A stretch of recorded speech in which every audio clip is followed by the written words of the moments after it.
Assalamualaikum. Waalaikumsalam warahmatullahi wabarakatuh. Baik, anak-anak sekalian, kelas 10 UTKB 2. Sebelum pembelajaran dimulai, mari kita membaca Asmaul Husna. Bismillahirrahmanirrahim. La ilaha illallah wahdahu la syarika lah, lahul mulku wa lahul hamdu biyadihil khair wa huwa ala kulli syai'in qadir.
pula. Rabbi zidna ilma warzuqna hikmah. Rabbana atina fid dunya hasanah fil akhirati hasanah wa qina adzaban nar. Sallallahu alaihi Muhammad wa ala alihi wasallam ajma'in. Alhamdulillahi rabbil alamin.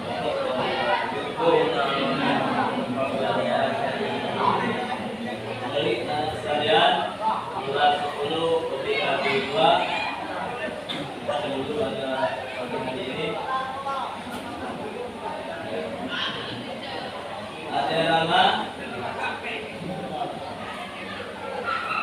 Abdul Anggi terus Anggun Anissa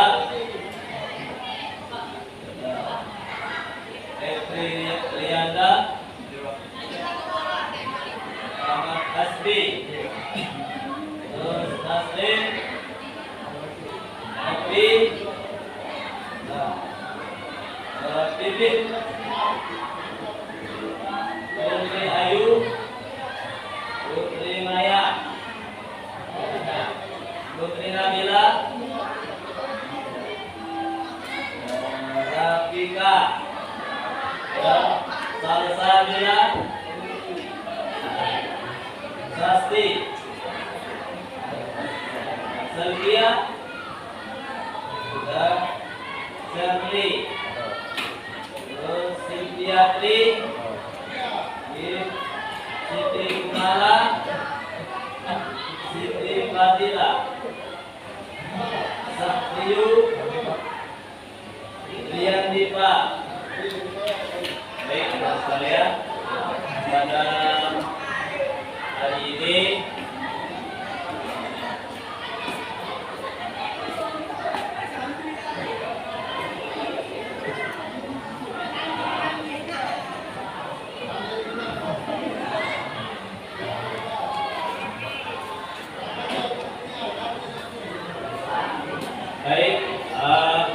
nama saya Harun Roni, nomor PPG 167139001168, NIM PPG 2202144314. Saya PPG angkatan kedua dan membuat video pembelajaran di kelas 10 OTP 2 SMK Bina Jaya Kertapati Palembang.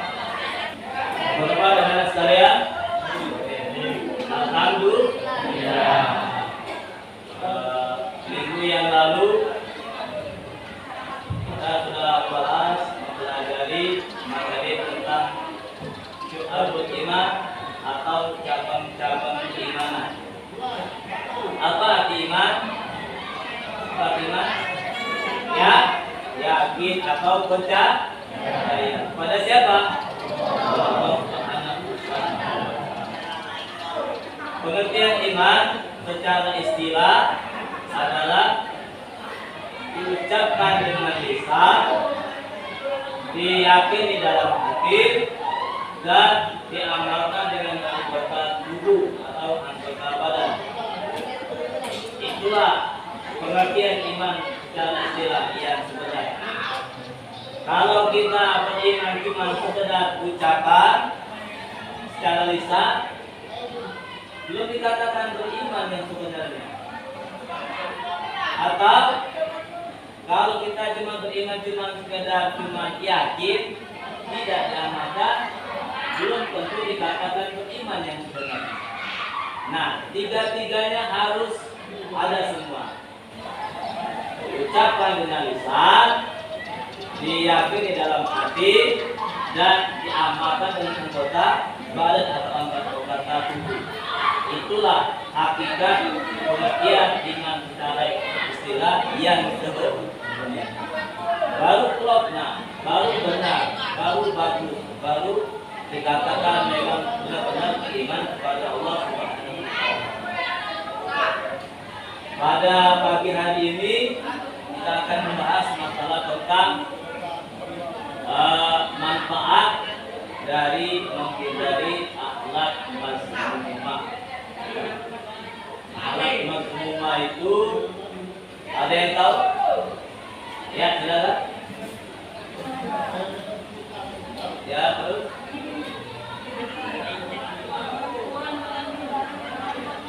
Ya, ya. Sudah cukup.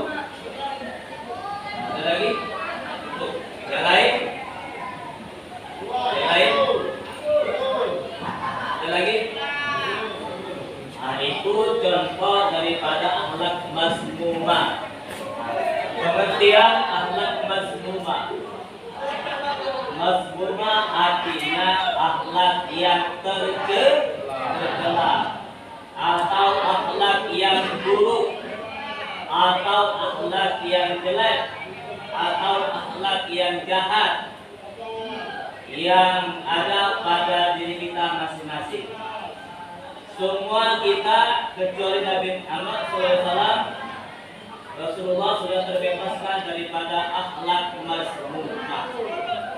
Kita sebagai umatnya tidak terlepas dipastikan akhlak mazmumah ini atau akhlak yang tidak terpuji atau akhlak yang jelek, yang jahat, yang tercela. Banyak anak sekalian akhlak, contoh akhlak mazmumah itu macam-macam, ya, macam-macam, banyak macamnya, banyak variasi. Ya, tinggal kita sebagai manusia ya, harus sadar, bisa mengetahui ya, bagaimana akhlak mazmumah itu yang ada pada diri kita masing-masing. Contohnya, ya, coba ada yang bisa menjelaskan contoh akhlak mazmumah? Ya, ya silakan. Ya, contoh akhlak mazmumah. Sombong, iri, dengki, takabur, aniaya, nifaq, dan lain sebagainya. Bagus. Yang lain ada lagi contoh akhlak mazmumah atau akhlak yang tercela. Ada lagi? Pada cukup ya, sudah mau tidak? Silakan. Ingkar janji, ya. Oke. Ada lagi lain? Yang jelas akhlak mazmumah itu yang berlawanan daripada akhlak Rasulullah SAW. Silakan. Ada lagi? Sekarang akhlak mazmumah sudah kalian sebutkan, sudah dicontohkan. Sekarang akhlak mazmumah itu lawannya adalah akhlak mahmudah. Apa mahmudah? Akhlak terpuji. Ya, silakan. Siapa yang bisa mencontohkan, bisa memperlihatkan atau menyebutkan bagaimana dikatakan akhlak mahmudah itu? Silakan. Ya. Sabar, jujur, rendah hati, dermawan, sopan, tinggi, dalam berkorban, adil, bijaksana, Ya. dan santun tawakal. Ada lagi? Ya, silakan. Rajin sholat, sedekah, berbakti pada orang tua, jujur, tolong menolong, rendah hati, percaya diri, sabar, dan mohon tawakal, hidup sederhana, tidak melanggar larangan Allah Subhanahu wa Ta'ala. Ya, bagus. Baik, anak sekalian, untuk supaya lebih paham, lebih mengenal, lebih mengerti bagaimana penjelasan akhlak mazmumah itu, mari kita pendengarkan, mari kita perhatikan, mari kita simak presentasi makalah dari kawan-kawan kalian, ya, baik presentasinya dan nanti juga kasih. Ya, silakan.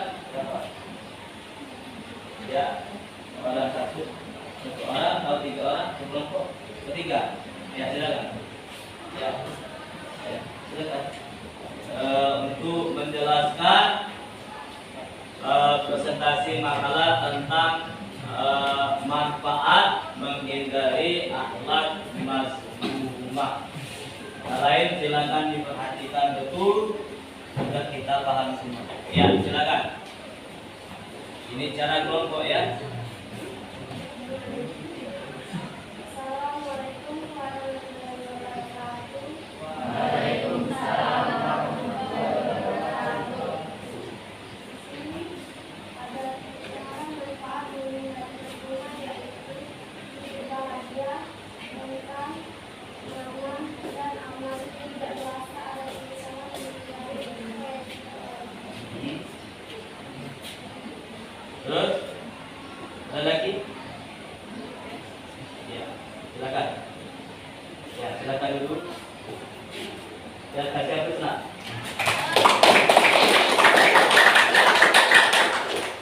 Itu penjelasan atau presentasi ya, materi tentang manfaat menghindari akhlak mazmumah alias akhlak yang tidak terpuji atau tercela. Nah, sekarang kesimpulannya ya, kesimpulan manfaat dari menghindari akhlak mazmumah. Silakan siapa yang ditunjuk? Ya, silakan.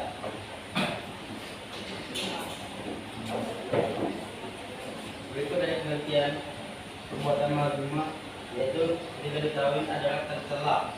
Berikut ada beberapa perbuatan tersebut, yaitu 1. Takabur, 2. Marah, riak, ujub, banyak berkata, habis, ghibah, dan menghina yang disebabkan oleh perasaan iri dengki.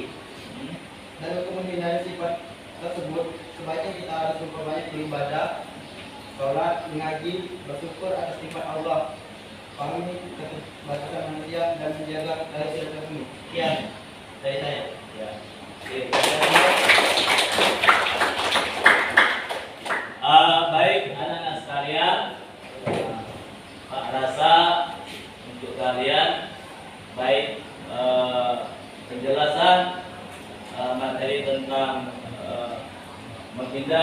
manfaat menghindari akhlak mazmumah secara presentasi tadi oleh kawan-kawan kalian, dan juga kesimpulannya dari kawan kalian ternyata bahwa akhlak mazmumah itu tidak ada yang nilainya baik, pasti jelek, baik dari hasad, dengki, iri hati, takabur, apalagi misalnya sum'ah, riya, ikat janji, apalagi misalnya dengki dan sebagainya, itu menandakan akhlak yang seperti itu tidak disukai oleh Allah Subhanahu wa Ta'ala.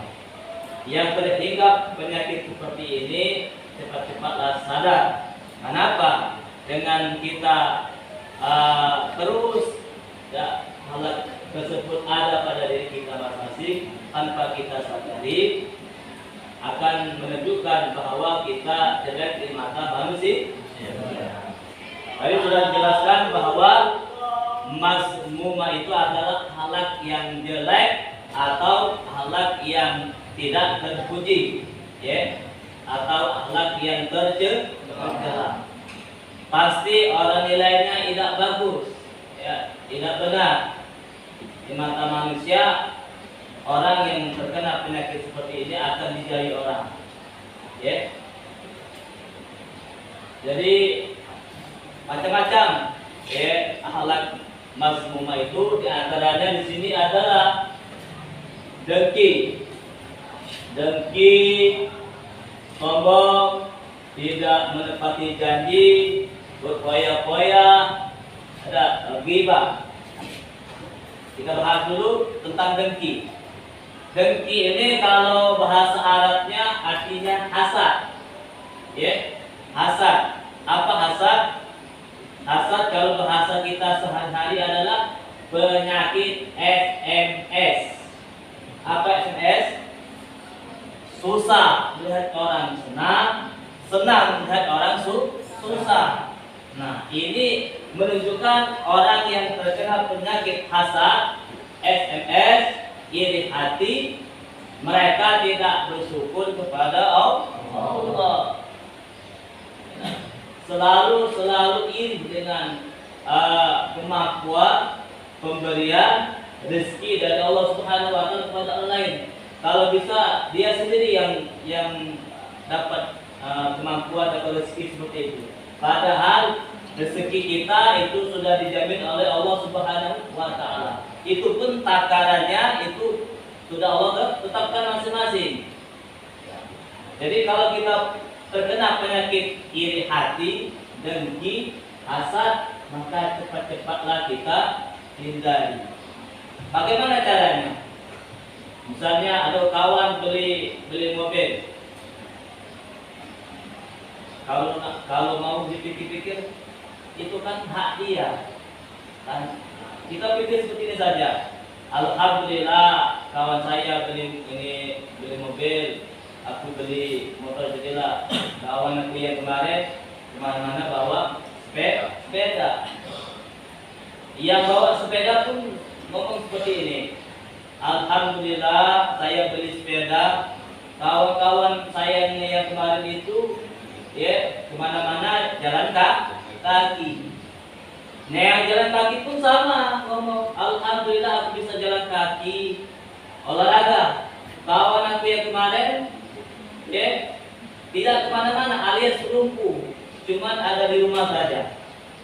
Yang di rumah saja lumpuh, tidak bisa kemana-mana juga bersyukur. Kenapa? Alhamdulillah saya seperti ini ya masih bisa hidup. Kawan saya tidak lagi kembali alias sudah mati, meninggal. Dia sudah meninggal, tidak ada lagi cerita. Nah kalau seperti itu yang kita pikirkan, kita bersyukur seperti itu, alhamdulillah akan terhindar dari namanya penyakit hasad dengki atau iri hati. Jadi ngelihat manusia itu jangan ke atas, tapi ke bawah. Lihatlah siapa yang lebih menderita dari saya. Jangan lihat yang di atas kita yang lebih bahagia. Itulah yang menentukan kita tidak pandai bersyukur. Jadi semakin kita mengawas ke bawah, itu semakin bagus. Jadi kalau Pak analogikan untuk masalah kehidupan dunia, itu banyak ngawas ke bawah. Untuk masalah akhirat banyak ngawas ke atas. Nah, pasti timbul rasa bersyukur kepada Allah Subhanahu wa taala dan dipastikan hasad, dengki, iri hati atau penyakit SMS akan hilang. Tidak akan ada pada diri kita. Coba praktekkan saja dalam kehidupan sehari-hari. Oke, yang kedua misalnya sombong. Nah, sombong itu dalam bahasa Arab namanya takabbur. Nah, takabbur di situ adalah dia merasa dirinya sendiri yang hebat, yang lain semuanya kecil semua. Ingat anak sekalian, takabur itu adalah mengecilkan orang lain, meremehkan orang lain. Itu secara pengertian, secara harfiah. Orang sombong anak sekalian bagaikan orang yang berdiri di atas bangunan atau gunung yang paling tinggi, dia melihat ke bawah. Nah, kecil semua orang yang dawasnya di bawah. Orang yang di bawah pun kalau dia ke atas, kecil kan? Nah, sama seperti itulah analogi orang yang punya sifat takabbur atau sombong. Padahal sifat sombong itu adalah milik Allah. Pakaian Allah, pakaian Tuhan. Kita manusia mah tidak pantas. Nah, bagaimana cara supaya kita tidak ada rasa sombong? Lihat pada diri kita masing-masing. Ini yang paling ampuh. Coba, kita kan kalau kemana-mana pasti bawa kotoran kan? Contoh yang paling tepat pada diri kita sendiri. Contoh, misalnya kita kemana-mana membawa kotoran, najis. Mata kita ada kotoran enggak? Tai mata, ya enggak? Tai kuping, ya enggak? Kotoran kuping. Tai hidung, ingus. Kemana gitu bawa ingus kan? Walaupun jadi dalam rongga batang ini hidup kita sendiri. Terus gigi kita itu pasti ada kotorannya. Apalagi kelek kita, ketiak kita pasti ada kotorannya. Semua lipatan-lipatan pada tubuh kita pasti menyimpan kotoran. Nah, kalau kita kemana-mana bawa kotoran, nah kalau kita berpikir seperti itu, nah insya Allah tidak ada kosong. Gimana tuh? Kemana-mana bawa kotoran, apa yang disombongkan? Benar kan? Jadi seperti itu nah. Kalau manusia badannya wangi terus tidak ada kotoran, mau Pak cari siapa orangnya? Ya, kalau bukan illa kecuali Rasulullah Shallallahu Alaihi Wasallam. Rasulullah badannya wangi nak, ya, wangi bersih, ya, tanpa ada kotoran. Ya, namanya manusia pilihan. Nah, kita manusia pasti bawa kotoran, ya, yang pasal buka tadi. Nah, kalau kita sudah berpikir seperti itu bahwa hidup kita nih dalam diri kita ini banyak kotoran, insya Allah kita tidak akan punya sifat takabur atau sombong. Karena bawa najis, bawa kotoran, siapapun kita. Nah, itu ya takabur. Karena takabur ini adalah tidak boleh manusia makai. Ingat kisah Nabi Adam alaihissalam ketika di dalam surga, di situ Allah Subhanahu wa taala nyuruh iblis untuk sujud kepada Nabi Adam. Apa kata iblis? Wahai Allah, aku lebih baik daripada Nabi Adam. Kenapa? Kata iblis, aku diciptakan dari api, sedangkan Nabi Adam dari tanah. Unsur api lebih hebat daripada unsur tanah. Nah, disinilah Allah melaknat, mengutuk iblis keluar dari pintu surga. Kenapa? Tidak mau sujud kepada Nabi Adam. Sujud di sini artinya sekedar untuk penghormatan saja. Padahal yang diperintahkannya adalah Allah. Dia tidak mau. Nah, yang di dalam surga saja itu bisa keluar dari surga, bagaimana kita? Jadi hindari sifat sombong atau alat sombong tadi. Yang selanjutnya adalah tidak menepati janji. Nah, ini juga termasuk orang-orang yang munafik. Nah, harus janji harus ditepati. Allah senang cinta kepada orang yang menepati janji. Agar tidak termasuk daripada orang-orang yang munafik. Ya. Jadi berjanjian dengan siapapun ditepati. Janji kepada Allah, janji kepada Rasulullah, janji juga kepada orang lain, bukan manusia. Yang selanjutnya adalah ghibah. Ghibah itu apa? Ghibah itu adalah memuji, menceritakan orang lain, menjelekkan orang lain. Nah, ini banyak biasanya. Ya, entah itu terlepas itu laki-laki ataupun perempuan. Jadi ghibah ini ya penyakit yang susah untuk dihindari. Kenapa? Kalau kita sudah berkumpul satu atau dua orang, itu sudah ghibah. Pasti kita ada itu bicarakan orang lain. Ini sudah. Kalau kita ngomongnya ada orangnya, itu sudah memfitnah. Tapi kalau tidak ada orangnya kita ceritakan, itulah ghibah. Ya, ini ghibah ini berat dosanya sama seperti halnya kita makan daging saudara kita sendiri. Jijik tak? Jadi daripada itu anak sekalian, hindarilah sifat ghibah. Ya jelas ketika ada kawan bercerita, jangan. Tidak usah didengarkan. Ya. Jika perlu diam. Apa kalau tidak mau bergelar saja. Ya. Tidak. Yang selanjutnya adalah berpoya-poya. Nah, berpoya-poya juga ini penyakit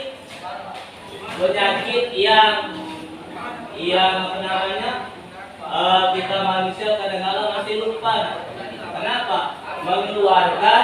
Membelanjakan harta yang tidak ada perluannya, ya, tidak ada kebutuhannya. Nah, dikeluarkan kalau dibelanjakan semua.